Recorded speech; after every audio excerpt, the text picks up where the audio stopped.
Le Mali n'est Mali que dans la lumière, disait le président de la République. C'est pourquoi l'une des priorités de son gouvernement est la recherche de satisfaction des besoins en énergie. La signature de ce contrat de concession pour la réalisation d'un barrage hydroélectrique de Kény marque une étape importante.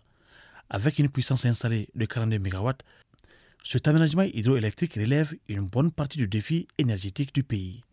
Ce barrage hydroélectrique d'une puissance de 42 MW produira une énergie renouvelable au profit des populations maliennes, correspondant à la consommation annuelle moyenne de 175 000 foyers. Nous sommes particulièrement fiers et heureux de contribuer à travers ce projet à la politique nationale du renforcement des infrastructures de la République du Mali. La signature de ce jeudi fait suite à plusieurs années de travail entre le ministre de l'Énergie et de l'eau du Mali et IFC, International Finance Corporations, membre du groupe Banque mondiale, leader dans le financement d'énergie renouvelable dans les pays émergents. Alors, le groupe Banque mondiale travaille en très bon partenariat avec le gouvernement du Mali.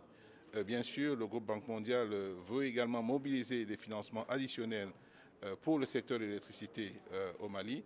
Et je crois qu'à travers le projet Kény, nous avons déjà mobilisé une société importante comme le groupe Eranov, mais également nous apporterons d'autres financiers qui travailleront à nos côtés avec le gouvernement du Mali pour financer ce projet qui est un barrage important selon la formule des partenariats public-privé. Donc aujourd'hui, nous saluons cette réalisation à travers la signature du contrat de concession, mais nous espérons que les choses vont s'accélérer encore pour qu'on puisse commencer la construction le plus vite possible et qu'en fait, on puisse délivrer de l'énergie très vite aux populations, aux consommateurs et aux entreprises maliennes.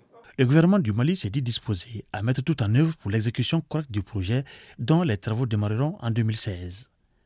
La mise en service de la centrale est prévue pour 2020. Centrale hydroélectrique au fil de l'eau, elle sera équipée de 3 groupes totalisant une puissance installée de 42 MW, dont 34,5 MW garantis et un productible moyen de 188 GWh par an. Elle est destinée à être raccordée au système électrique interconnecté du Mali, dont elle devra contribuer à la baisse du coût de production de l'électricité. Il s'agit d'un projet de 72 milliards de francs CFA, Monsieur le ministre, qui ne laisserait pas indifférent le ministre de l'économie que je suis. Il convient de rappeler qu'au-delà de ces aspects, la consommation énergétique globale dans notre pays est bien déséquilibrée, laissant très peu de place souvent aux énergies renouvelables.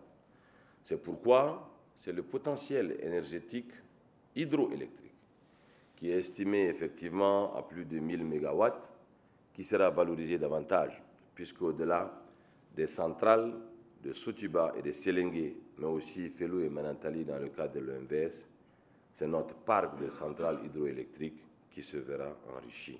Kény est situé à 35 km de Bamako sur le fleuve Niger dans la zone de Tienfala. L'ouvrage, dont la première pierre sera bientôt posée, aura les mêmes capacités que le barrage de Manantali. Le Mali a déjà identifié 35 autres sites en plus de Kény.